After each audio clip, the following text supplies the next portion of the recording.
Tiers livre, atelier d'écriture en ligne, été 2016, c'est le numéro 1, 2, 3, 4. Aujourd'hui, Antonin Artaud. Antonin Artaud, pourquoi? Comme Francis Ponge, précédent numéro, l'impression qu'aux 26 lettres de l'alphabet, si c'est une métaphore et qu'on applique ça à la langue, Artaud rajoute une pièce, rajoute une chambre, rajoute une lettre à notre alphabet. Notre alphabet de forme, non, notre alphabet mental de ce qu'est la langue dans son rapport au réel devant.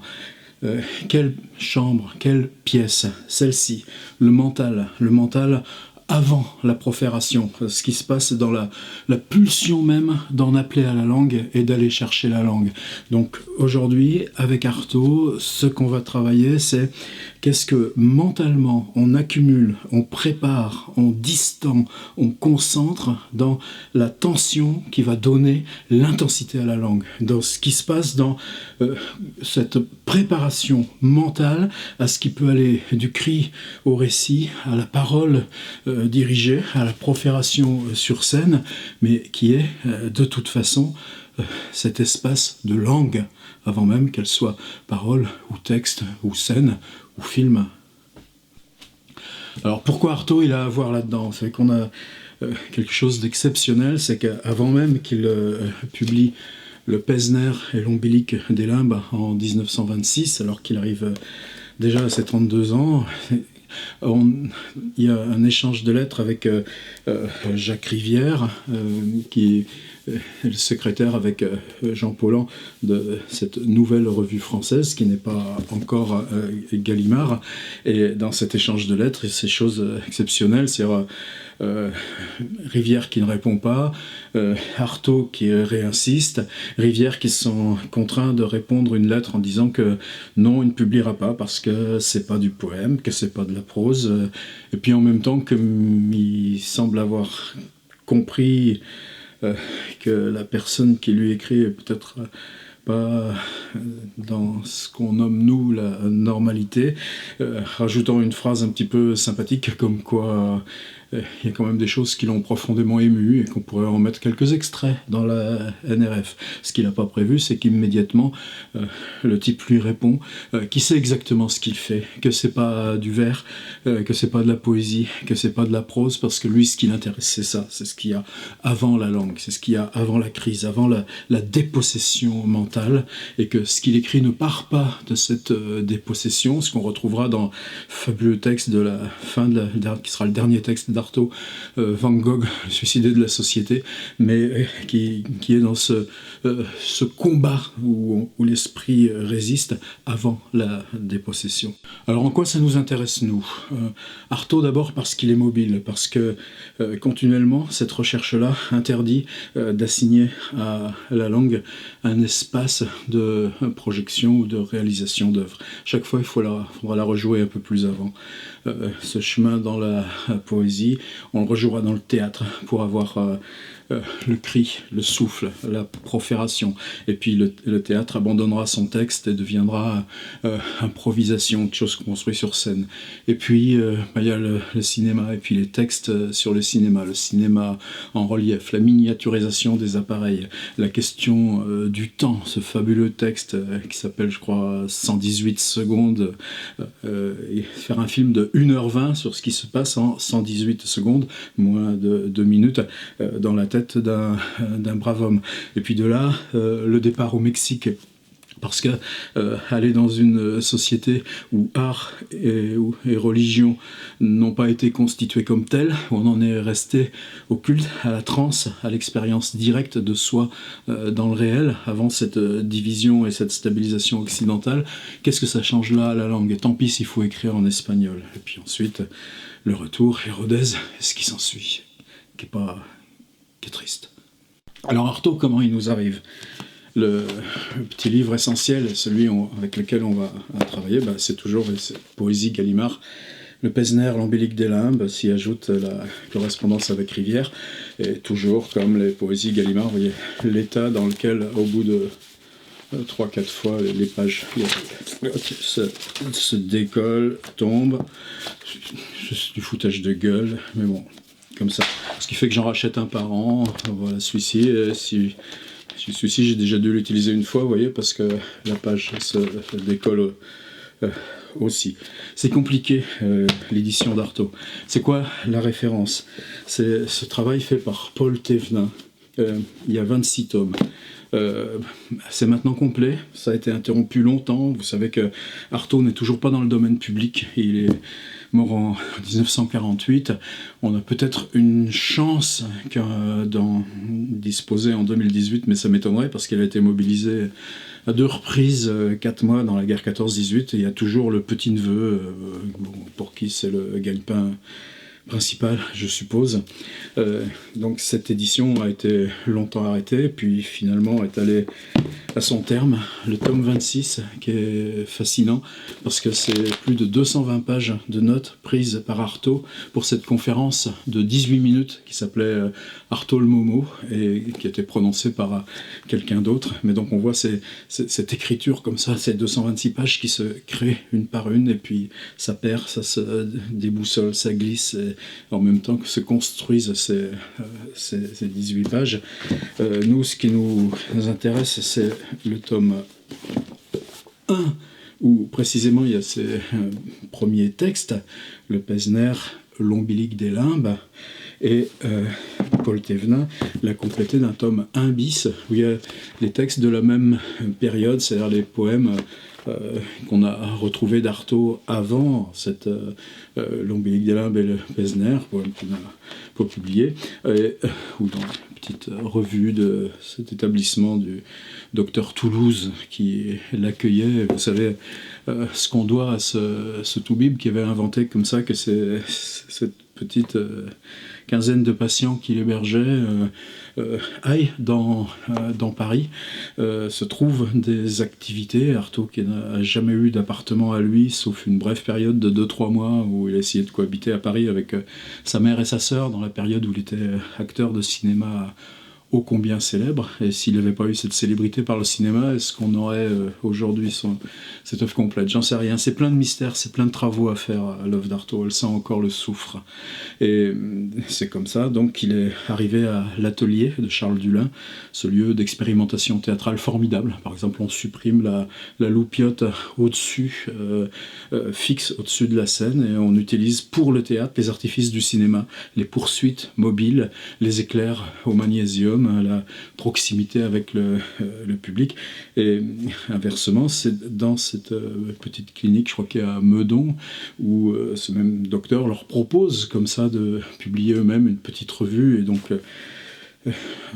une des choses comme ça biographiques qui compteront dans la vie d'Artaud, ces poèmes Ombilic des limbes, le Pesner, 2 tout petits ensembles qui ont pour nous ce mystère d'être des objets composites, rassemblent des choses en vers, des choses en prose, des choses textes sur le peintre Uccello, peintre de la Renaissance, et puis cette chose extraordinaire qui est pour moi le centre absolu de l'œuvre d'Artaud. Donc des fragments qui sont en belles pages typographiées dès la petite publication à 220 exemplaires. Une notation en 3 lignes qui essaye de dénoter avec le plus de précision possible un état mental à ses limites, un état mental hors de notre contrôle, hors de notre possession. Et il y en a comme ça 7 ou 8. Se retrouver dans un état d'extrême secousse, éclairci d'irréalité, avec dans un coin de soi-même des morceaux du monde réel. Et puis en vis-à-vis, ce que vous trouvez, c'est un développement qui lui est plus long. C'est sur ce format-là que nous on va travailler dans l'atelier. Vous voyez le format où on est sur du 12 lignes. Je voudrais qu'on soit nous dans la proposition que je vais vous faire, c'est de travailler sur un paragraphe continu, un paragraphe bloc, comme on avait fait l'été dernier, et que ce paragraphe ne déborde pas 100 mots, en gros. C'est pas la question d'aller jusqu'à 100 mots ou tout ça, mais de maintenir comme ça, se forcer à maintenir cette cette compacité. Et là, en vis-à-vis de cette phrase, il faut qu'on comprenne que toute l'intelligence n'est qu'une vaste éventualité et que l'on peut la perdre non comme l'aliéné qui est mort, mais comme un vivant qui est dans la vie et qui en sent sur lui l'attraction et le souffle de l'intelligence, pas de la vie, les titillations de l'intelligence et ce brusque renversement des parties, les mots à mi-chemin de l'intelligence, cette possibilité de penser en arrière, d'invectiver tout à coup sa pensée, ce dialogue dans la pensée, l'absorption, la rupture de tout, et tout à coup ce filet d'eau sur un volcan, la chute mince et ralentie de l'esprit. Voilà, là on est au cœur d'Artaud. Ça continue, vous voyez, une espèce de déperdition constante du niveau normal de la réalité. Et puis en face, je suis témoin, je suis le seul témoin de moi-même, cette écorce de mots, ces imperceptibles transformations de ma pensée à voix basse, de cette petite partie de ma pensée que je prétends qui était déjà formulée et qui avorte, etc., etc. Bon, vous avez ça chez vous, je suppose, dans l'édition de Paul Thévenin. Ces vis-à-vis sont bien évidemment respectés, on a le confort des grandes pages. Donc Paul Thévenin, dans ses 26 tomes, fait une large part est utilisée par les carnets de Rodez, mais il y a aussi ce truc extraordinaire quand Artaud veut partir au Mexique, qui demande à Jean Paulhan un avaloir, enfin de quoi payer le bateau. Paulhan lui demande, enfin, les deux hommes conviennent qu'en échange, Artaud et ce grand roman gothique, Le Moine de Lewis, Artaud trouve que ce truc fait pas assez peur. Il y a des souterrains, il y a des tortures, il y a des lieux labyrinthiques, etc. Mais c'est pas assez.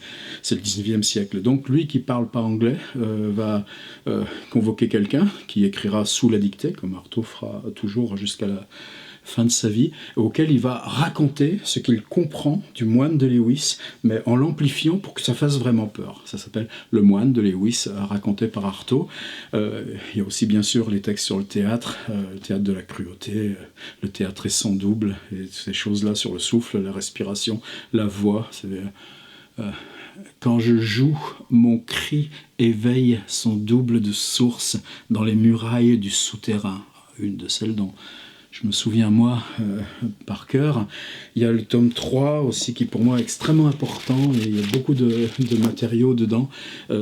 C'est en particulier toutes les notes sur le cinéma, tous les scénarios, ces trucs où la réflexion comme ça, ou les lettres concernant justement les films, c'est qu'Artaud a joué avec Fritz Lang, avec Pabst, il a été Marat dans Abel Gans. Il a été pendant près de 8 ans, dans 14 films, un des acteurs principaux de l'Europe. Et tous ceux qui ont vu, par exemple, le Jeanne d'Arc de Dreyer, qui fait partie maintenant du patrimoine essentiel du cinéma, Artaud, comme Dreyer, prétendait que l'invention fabuleuse du cinéma, c'est que les images devenaient elles-mêmes discours et narration. Qu'en accédant à ce saut technique du parler, le cinéma redevenait théâtre, se faisait réabsorber par l'univers de la langue et de la parole et quittait sa principale promesse. Et donc, après l'avènement du parlant, Dreyer, ce Danois qui vivait à Paris, se saisit du texte latin de Jeanne d'Arc, qui est un texte vraiment miraculeux dans ce qu'il dénote à la fois de l'extase, à la fois comme ça, ces bourreaux, tous ces gens qui accusent cette fille, ce jeune chef de guerre, tout simplement, et qui leur répond tout simplement vos accusations, interrogez-vous plutôt sur pourquoi vous les portez, elles ne me concernent pas. Et on est dans un procès. Un procès, c'est uniquement des choses de parole. Donc Dreyer filme ces gros plans de gens qui viennent de tous les côtés assaillir ce visage de jeune femme rasée, grand scandale pour l'époque. Et Artaud est le seul à être le défenseur, le confident, le proche de Jeanne d'Arc. Il le paye cher, vous savez, depuis Toulouse, donc il est toujours soigné à l'héroïne avant, pour éviter le retour brutal de ces crises d'angoisse, ces crises de paralysie et tout ça, dont il parle aussi constamment dans L'Ombilique des Limbes et le Pesner. Et avant les tournages, il y a eu une espèce de désintoxication. Et puis, même, bizarrement, avec l'énergie des tournages, les crises ne reviennent pas. Et puis, bon, bah, après... Alors, Paul Thévenin, c'est elle qui a passé sa vie à transcrire ces espèces de hiéroglyphes accumulés par Artaud. C'est que la famille...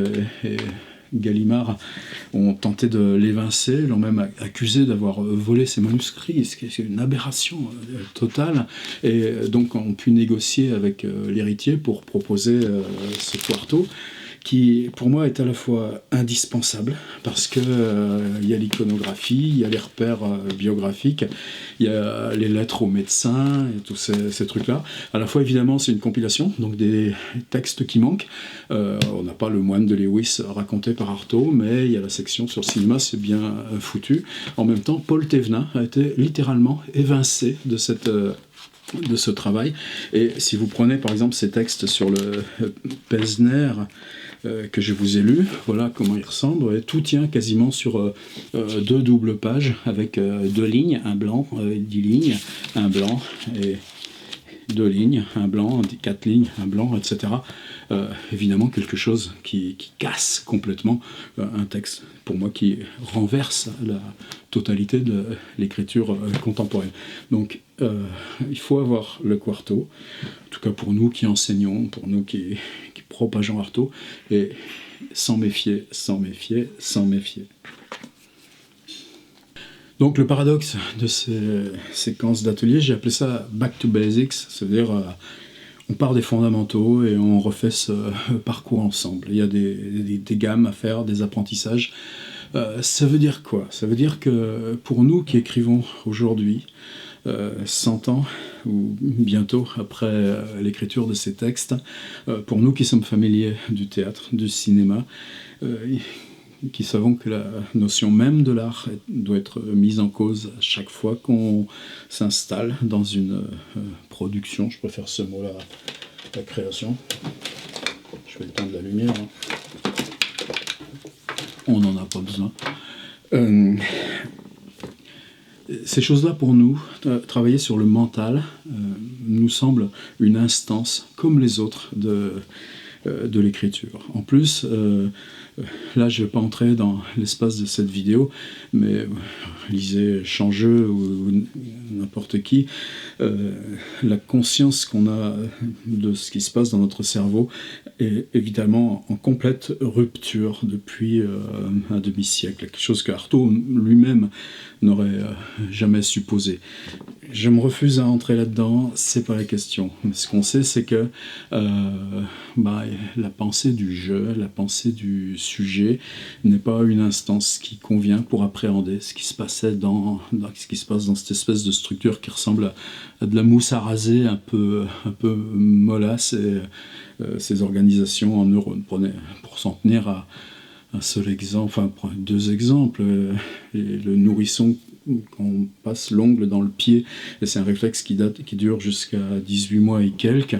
Ce réflexe de préhension des branches par le pied, c'est quelque chose qui a 7 millions d'âges, et il n'y a pas d'instance ou de lieu de cette fonction fossile dans le cerveau. Une chose qui aura été scandaleuse pour ceux de ma génération, qu'un processus cognitif, apprendre une langue étrangère, apprendre une grammaire ou une mathématique, peut participer complètement de notre éducation émotionnelle, c'est-à-dire quelque chose dès l'âge même prénatal, ou en tout cas dans les premiers moments de l'enfance.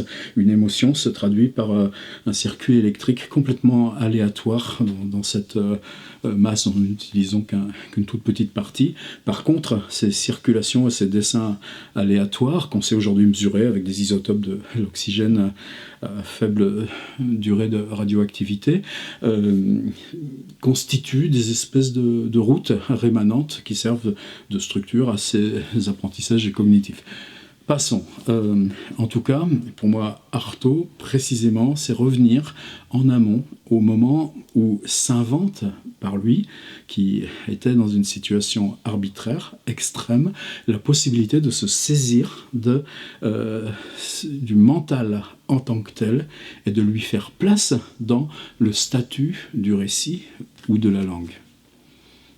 Je reprends.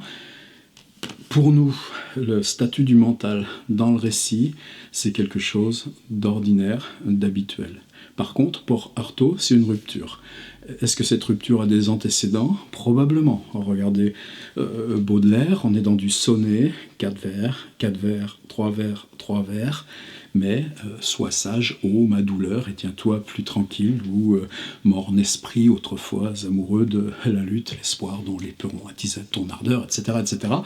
Ce que Baudelaire appelle spleen, c'est la possibilité d'apostropher le mental. Il en est complètement conscient, ça vient tardivement dans son travail, et pour lui c'est une nouveauté considérable. Mais il l'exprime dans la forme traditionnelle qu'il connaît, le sonnet. Le vieil Hugo, après la mort de sa fille noyée à Villequier, après son frère qui meurt dans des conditions psychiatriques assez atroces, dans la fin de Satan, écrit comme ça le mental et la folie, écrit cette espèce de chute, et c'est un des textes pour moi les plus géants du vieil Hugo.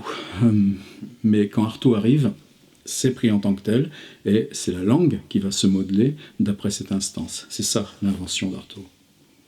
Donc c'est un exercice qui pour moi est obligatoire, c'est un exercice que je fais pratiquer depuis que je fais quasiment des ateliers d'écriture, parce que ces textes, évidemment, pour moi occupent une place centrale, non pas même seulement pour nous en tant qu'écrivains, mais aussi justement pour le théâtre, pour le cinéma, pour la notion d'art en tant que telle. Et en plus, c'est que la réception d'Artaud s'est faite par ces communautés comme ça de questionnement sur la langue, et c'est même principalement, je pense, la réception d'Artaud aux États-Unis qui a fait que, malgré les avatars de l'antipsychiatrie, oh regardez comme c'est beau, un fou qui écrit, ben non, c'est pas tout à fait ça. Et en même temps, il y a les discours politiques, Artaud et la Révolution, etc. Mais c'est cette reconnaissance comme ça en langue américaine qui a peut-être fait qu'on a repris nous aussi Artaud au sérieux.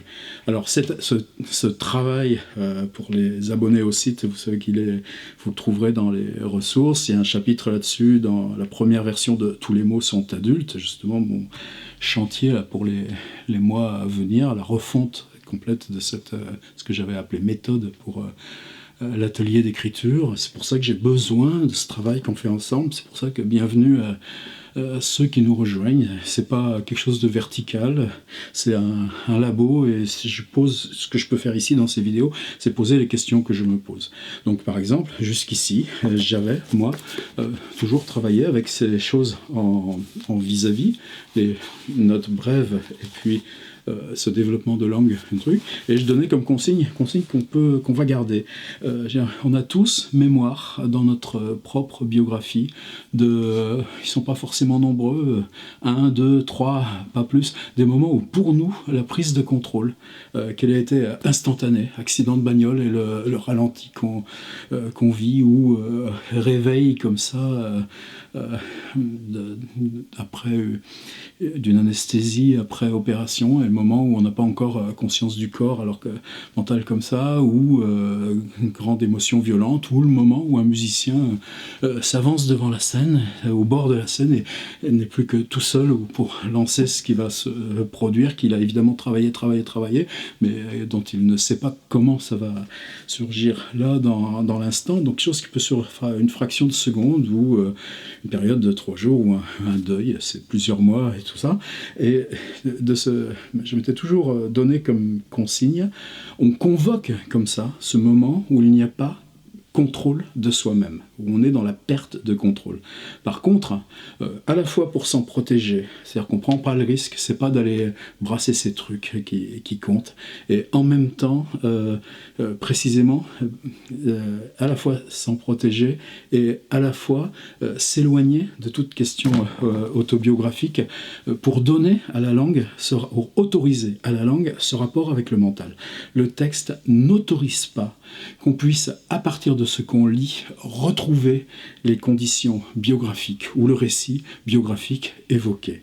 Et c'est interdit, c'est à la fois la protection et l'autorisation. Et c'est pour ça que pour moi cet exercice, je ne l'ai jamais dépassé, et que vous en trouverez de multiples traces aussi dans mon site. Seulement, il se trouve qu'à mesure que j'évolue depuis quelques années dans cet exercice, l'appui ne se fait pas forcément sur ces texte en vis-à-vis, mais se fait sur un autre texte qui semble antérieur, qui s'appelle « Description d'un état physique », qui lui est dans l'ombilic des limbes et non pas dans le Pesner, et donc on pourrait interpréter ça.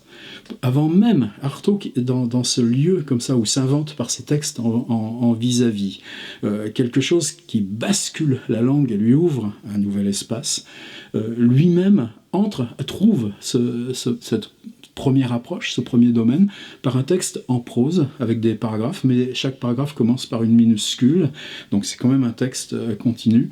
Un texte relativement long, et tout ce qu'on sait, c'est que quand il le propose à publication dans une petite revue, lui-même dit que c'est une partie extraite d'un texte plus grand. C'est-à-dire que lui-même, dans un texte qu'on ne connaît pas, pris comme ça, comme avec une pipette, quelque chose d'assez long, qui fait 400 mots, exactement, 410 mots, si je fais le compte, outils, statistiques, votre traitement de texte vous donne la longueur précise en nombre de mots, ou en signes, ou tout ce que vous voulez.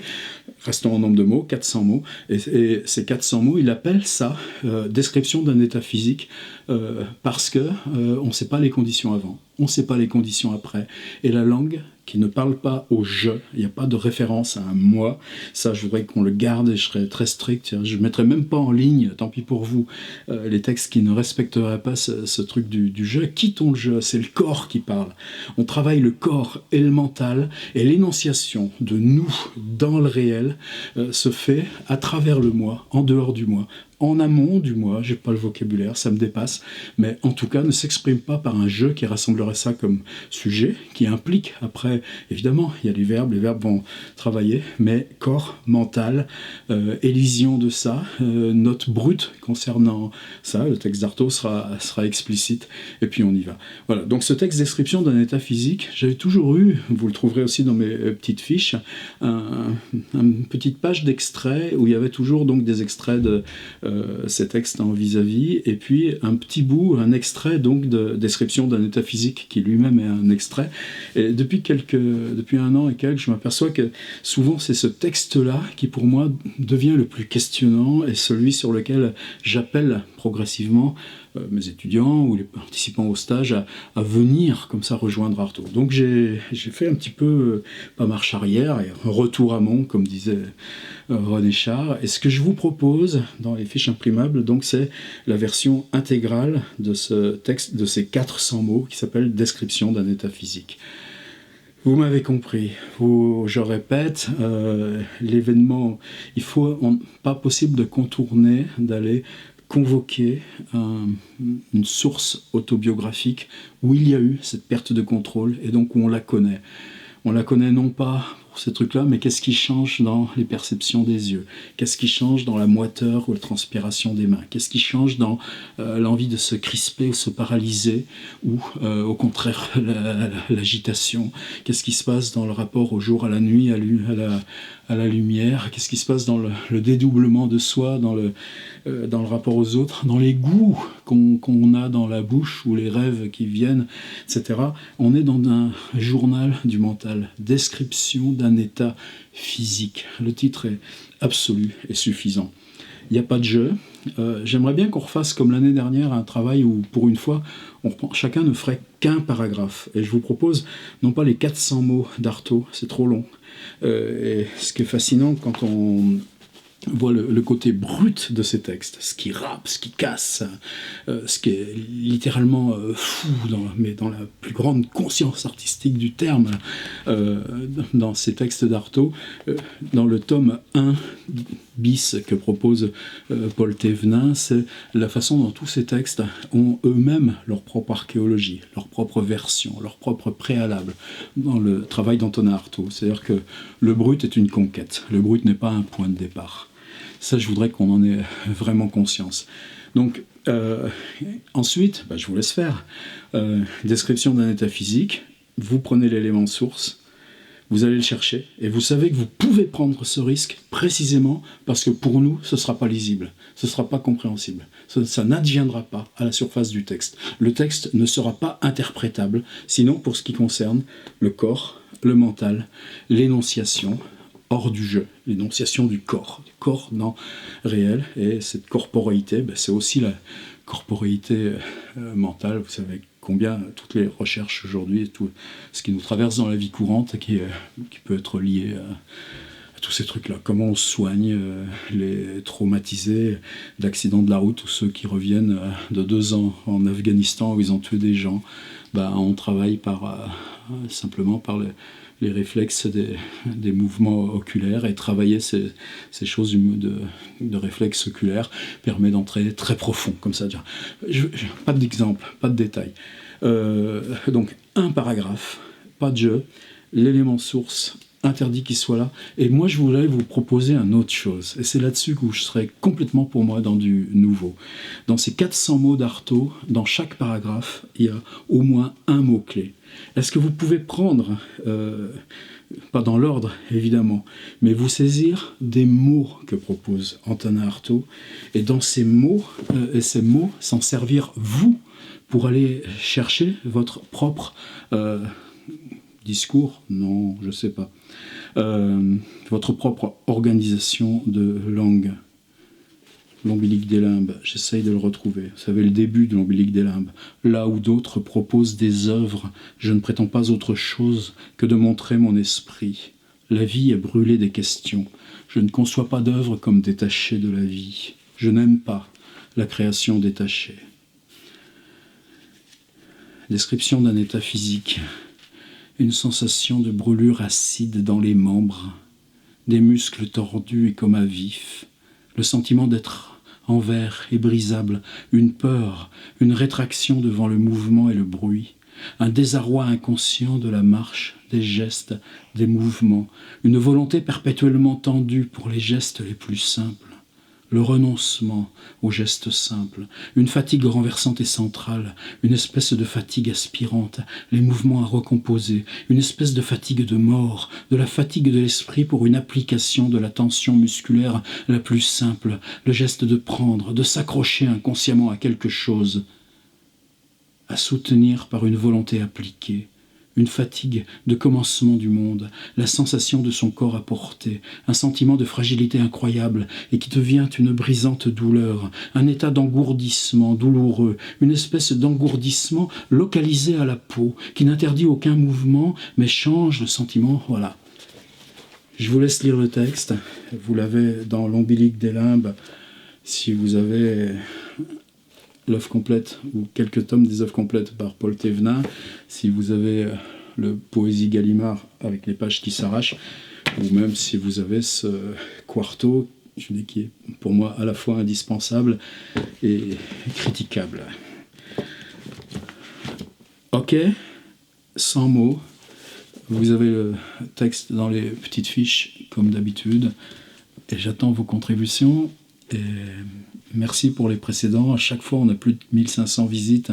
C'est que le compteur se déclenche à 1 minute par page. Ça ne tient pas compte des robots, des trucs comme ça. Je sais que les 2 premiers, on a passé les 50 contributions. C'est toujours ouvert par la 3e. Allez-y, forcez-vous.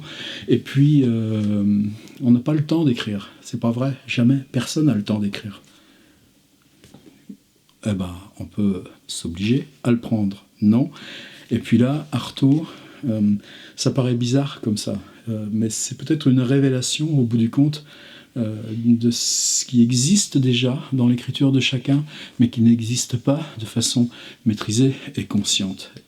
Et par contre, faire cet exercice-là une fois, je vous assure qu'ensuite, c'est comme le vélo à roulettes, on les enlève, les roulettes. C'est pas une belle métaphore, ça? Pour finir, à la prochaine, avec Arthur Rimbaud, je pense.